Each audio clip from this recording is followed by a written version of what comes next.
Hi friends, എല്ലാവർക്കും നമസ്കാരം. പുതിയ വീഡിയോയിലേക്ക് എല്ലാവർക്കും സ്വാഗതം. അജയന്റെ 2ാം മോഷണം കണ്ട് പുറത്തിറങ്ങിയിരിക്കുകയാണ്. ഒറ്റ വാക്കിൽ പറഞ്ഞാൽ അതിഗംഭീര theatre experience, 3D experience in Malayalam.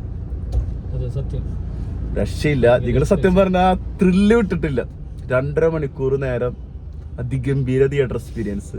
പടം തുടങ്ങാൻ കുറച്ച് ലേറ്റ് ആയി, കാരണം 3Dയിലേക്ക് കൺവെർട്ട് ചെയ്യാനുള്ള ടൈം ഒരു ഷോ കുറച്ച് ലേറ്റ് ആയി. എന്നാലും നമുക്ക് ആ സമയം അവിടെ സ്പെൻഡ് ചെയ്താലും പടം കണ്ടിറങ്ങി കഴിഞ്ഞപ്പോഴുള്ള വെറുതെ അവിടെ നിന്ന് കിട്ടി. ജിതിൻലാൽ എന്ന സംവിധായകൻ, ഇത് ആദ്യത്തെ പടമാണ്, ഒരിക്കലും വിശ്വസിക്കാൻ പറ്റുന്നില്ല. ഇതൊരു ടൊവിനോ പടാണ്. ടൊവിനോന്റെ അഴിഞ്ഞാട്ടം. 2.5 മണിക്കൂർ നേരം ടൊവിനോന്റെ അഴിഞ്ഞാട്ടം. ടൊവിനോ ആണ്. 3 ക്യാരക്ടർ പിടിച്ചിട്ടുണ്ട് ആള്. എന്ന് വെച്ചാൽ 19ാം നൂറ്റാണ്ടിൽ തുടങ്ങിയിട്ട് ഒരു ക്യാരക്ടർ, 19ാം നൂറ്റാണ്ടിൽ പറഞ്ഞ ആ സമയത്ത് ഒരു രാജാവൻ, എന്താ കറണ്ട് പേരെന്താ, ചുങ്കത്ത് പേര് പറഞ്ഞു, ആ ഒരു ക്യാരക്ടർ പിടിച്ച് വന്നു. പിന്നെ കള്ളന്റെ ഒരു ക്യാരക്ടർ, മണിയന്റെ ഒരു ക്യാരക്ടർ പിടിച്ചു. പിന്നെ അജയന്റെ ഒരു 3 ക്യാരക്ടർ കേട്ടോ. ഈ പടത്തിൽ 2.5 മണിക്കൂർ നേരം ഫുള്ള് ആൾ ത്രൂ കണക്ഷൻ പോയിക്കൊണ്ടിരിക്കുകയാണ്. യാതൊരു ബോറടിയില്ല. കറക്റ്റ് എഡിറ്റിംഗ് ഒക്കെ ഉണ്ടല്ലോ. സൗണ്ട് എഫക്ട് എഡിറ്റിംഗിലും സൗണ്ട് എഫക്റ്റിലും ശരിക്കും. പിന്നെ സിനിമാറ്റോഗ്രാഫി, ആളെ പേരെന്തോ, ജോമോട്ടി ജോൺ. ദിബു നിയൻ തോമസ് ആണ് മ്യൂസിക് ചെയ്തിട്ടുള്ളത്. Sujith Nambiar writer, Listin Stephen presence. ആള് ചെയ്യുന്ന പടങ്ങളൊക്കെ ഒരു ഗ്യാരണ്ടി ആട്ടോ, ഒരു രക്ഷയില്ല. പിന്നെ അതിൽ പെർഫോമൻസുകള്, കീർത്തി ഷെട്ടിയുടെ പെർഫോമൻസ്. പക്ഷെ 2 പ്രണയം കാണിക്കണ്ടതില്. ഒന്ന്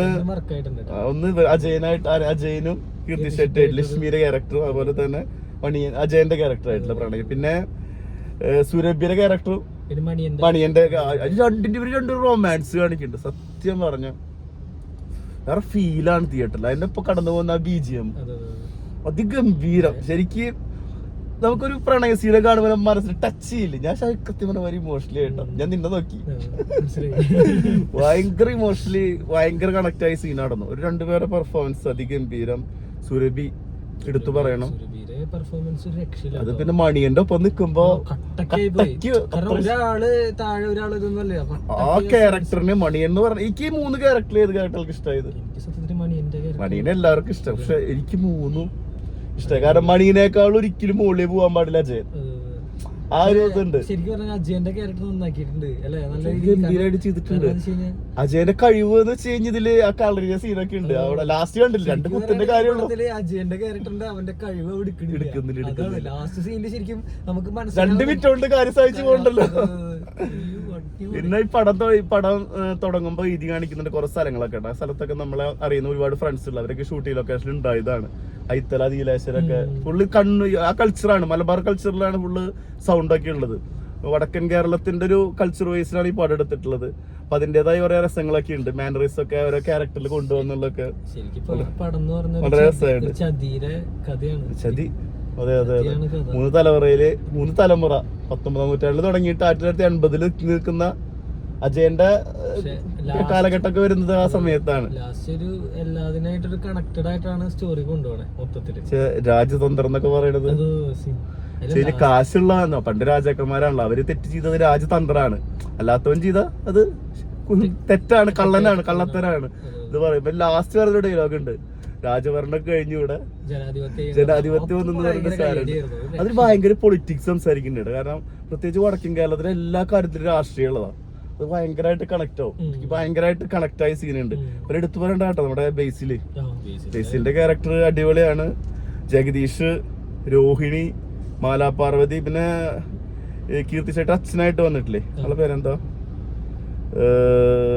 നിസ്താർ സൈഡ്, അടിപൊളിയായിട്ടുണ്ട് കേട്ടോ ആള്. അജു വർഗീസ് നല്ല, ജഗദീഷിന്റെ ക്യാരക്ടർ ഒരുപാട് കാസ്റ്റിംഗ് കൊണ്ടുവന്നിട്ടുണ്ട്. ഒരു കറക്റ്റ് കാസ്റ്റിംഗ് ആട്ടോ.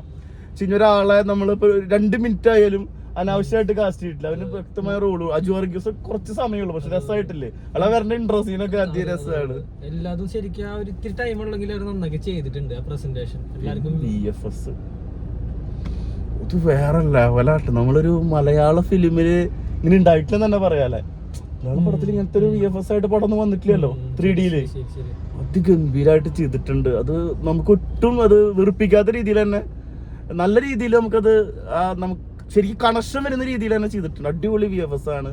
അതിൽ പാമ്പിനെ എലീനൊക്കെ കാണിക്കുന്ന ഒന്നുമില്ല, കറക്റ്റ് ആ ഫീൽ തന്നെ, വെറുപ്പിക്കുന്ന രീതിയിൽ ഒന്നും കാണിക്കുന്നില്ല, അറിയുന്നില്ല.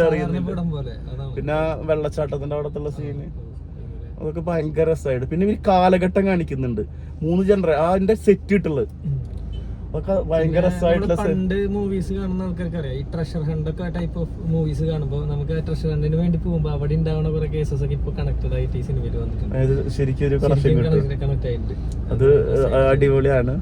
മൊത്തത്തില് സത്യം പറഞ്ഞ 2.5 മണിക്കൂർ നേരം ബോറടിക്കാണ്ട് കണ്ട്. അടുത്ത കാലത്ത് ഇങ്ങനത്തെ ഒരു നമ്മള് കുറെ പടം എല്ലാ പടങ്ങളും കാണുന്നതാണ്, പക്ഷെ ഒരു 3D തിയേറ്റർ എക്സ്പീരിയൻസിൽ എനിക്ക് മലയാളത്തിൽ പടം വന്നിട്ടില്ല. എന്നാലും നമ്മള് ഒരു ഭയങ്കര ഫീലാണ്. അതെങ്ങനെ പറയണ്ടെന്ന് അറിയില്ല, കാരണം ഞാൻ ഒന്നുകൂടിയും കാണും ഫാമിലി ആയിട്ട്, പിള്ളേരെ കൊണ്ടുവന്ന് കാണിക്കും. ഭയങ്കര രസമായിട്ടുണ്ട് പടം. അതുപോലെ പാട്ടുകള്, പുള്ളുവൻ പാട്ടിന്റെ രീതിയിലൊക്കെ 1-2 ഫൈറ്റ് കടന്നുകൊണ്ട് പുള്ളുവൻ പാട്ടുണ്ട്. അത് ഭയങ്കര ബാക്ക്ഗ്രൗണ്ടിൽ വരുന്ന ഓരോ സീൻസിന്റെയും BGM-ഉം കാര്യങ്ങളും അത് രക്ഷയില്ല, കാരണം അത് കണക്റ്റഡ് ആയിട്ട് ഒന്നും വെറുതെ അല്ല. നീ ഒരു കാര്യം ശ്രദ്ധിച്ച, ഇതില് നമ്മൾ കേട്ട BGM ഒന്നും വേറെ പടത്തിൽ കേട്ടത് ഒരു കണക്ഷൻ പോലും തോന്നിയിട്ടില്ല. നമ്മള് തമിഴ് പടങ്ങളൊക്കെ കാണുമ്പോൾ ഒരു മാസീനൊക്കെ വരെ നമുക്ക് ഫീൽ ചെയ്യാം, അത് ആ പടത്തിൽ തോന്നി. പക്ഷെ ഇതിലൊരു വേറൊരു മിക്സിംഗ് ആണ് സംഭവം ചെയ്തിട്ടുള്ളത്. അത് നൈസായിട്ട് ചെയ്തിട്ടുണ്ട്. പിന്നെ ഇവർ ഉപയോഗിക്കുന്ന സാധനങ്ങൾ, പാത്രങ്ങൾ, കത്തി, അതൊക്കെ ആ കാലഘട്ടത്തിനോട് നീതി പുലർത്തിയിട്ടുണ്ട്. വെച്ച് കഴിഞ്ഞാൽ സെറ്റ് ഇട്ടുള്ളത് ഓൾറൗണ്ട് ടെക്നിക്കലി, BGM പെർഫോമൻസിലൊക്കെ അതിഗംഭീരം. ഓണം എന്തായാലും ടോവിനെ കൊണ്ടുപോയി. പിന്നെ ഒരു കാര്യം പറയാനുള്ളതെന്ന് വെച്ച് കഴിഞ്ഞാൽ മറ്റേ യുവരാജാവെന്ന്, മറ്റേ ലൂസിഫറില് യുവരാജാവ് എന്ന് പറയുന്നത് ശരിക്കും അടുത്തൊരു ജനറേഷനില് ഇപ്പോഴത്തെ നടന്മാരില് ഈ ലുക്ക് പിടിച്ച് ഈ 3 ക്യാരക്ടർ വെച്ച് ചെയ്യാൻ പറ്റിയ ആൾക്കാരില്ലെന്നോ. പൃഥ്വിരാജ് ചെയ്തിട്ടുണ്ട്, അതിനുശേഷം വേറെ ആരുള്ളത്? ദുൽഖറിനൊന്നും പറ്റില്ല, പ്രണവിനും പറ്റില്ല, പിന്നെ ആരൊക്കെ പറ്റില്ല, നിവിൻ പോളിക്ക് പറ്റില്ല. അത്ര എഫേർട്ട് ഇട്ടുണ്ട്, ഭയങ്കര എഫേർട്ട് ഇട്ടിട്ടാ ചെയ്തിട്ടുള്ളത്. അജയന്റെ ക്യാരക്ടർ ശരിക്കും നമ്മൾ വിചാരിക്കും എന്താ പറയാ, സാധാരണ ഒരു മനുഷ്യൻ എങ്ങനെയാണ് അങ്ങനെ രീതിയിൽ ചെയ്തത്. ലാസ്റ്റ് ടൈമിലാണ് ശരിക്കും അവന്റെ കഴിവുകൾ. പ്രത്യേകിച്ച് ഈ ഒരു സിനിമ പറയുന്നത് മുകേഷ് തോന്നിയ എന്താ വെച്ച് കഴിഞ്ഞാൽ, സിനിമ പറയുന്നത് ജാതി, മതം, പിന്നെ അതുപോലെ നമ്മൾ പണ്ട് കാലത്ത് എന്തെങ്കിലും ഒരാൾ ചെയ്തു വെച്ച് കഴിഞ്ഞാൽ പിന്നെ കള്ളന്റെ കുടുംബത്തിൽ ജനിച്ചവരെല്ലാം അത് നീ പറഞ്ഞ വലിയൊരു പോയിന്റ്. കാരണം ഈ പടത്തിൽ ട്യൂഷൻ എടുക്കുമ്പോ ഒരു ക്യാരക്ടർ ഉണ്ട്, PSC ലിസ്റ്റിൽ വന്ന ആളാണ്, പക്ഷെ ഇവൻ കള്ളനാണ്. എന്റെ വീട്ടിലേക്ക് ആദ്യം വരുന്നത് അതൊക്കെ വലിയ സംഭവമാണ്. പിന്നെ ഒരു ഇപ്പൊ കുറച്ച് മാറി തോന്നി. ഈ 80കളിലാണ് ഈ പടം, 80-85 കാലഘട്ടങ്ങളിലാണ് ലാസ്റ്റ് കഥ പറയുന്നത്, 3ാമത്തെ ക്യാരക്ടർ. പക്ഷെ ഇപ്പൊ 2024 എത്തി വെക്കുമ്പോ കുറച്ചൊക്കെ മാറ്റം വന്നിട്ടുണ്ട്. ആ കാലഘട്ടത്തിലൊക്കെ ശരിക്കും അത് വർക്കൗട്ടാണ്.